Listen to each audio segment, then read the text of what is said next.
India's stature is growing in the international relations అంటే ఎంతటి అగ్రనేతలు వస్తున్నారో మనం చెప్పుకోవచ్చు అండి.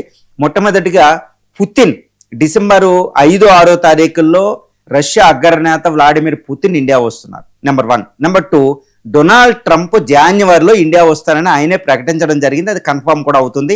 డొనాల్డ్ ట్రంప్ వస్తున్నారు ఆయన ట్రేడ్ డీల్ కోసం, క్వాడ్ సమ్మిట్ కోసం. అంటే పుతిన్ వస్తున్నారు, Trump.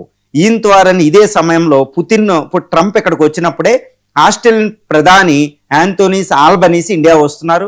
Japanese PM new CM Sanae Takaichi కూడా ఇండియా వస్తున్నారు. క్వాడ్ సమ్మిట్ జరగబోతుంది. అంటే Japan, Australia, Putin, America, Russia అగ్రనేతలు వస్తున్నారు. దాంతోపాటు Benjamin Netanyahu Israel prime minister ఇక్కడికి వస్తున్నారు. ఇంకా అత్యున్నత ఇంకొక పర్యటన ఉంది. అదేంటంటే EU president Ursula EU president, EU council chairman de Costa, వీళ్ళిద్దరు EU council chairman, EU president ఇక్కడికి వస్తున్నారు. అంటే 27 దేశాలు EU కూటమి నేతలు ఇండియా జనవరి 20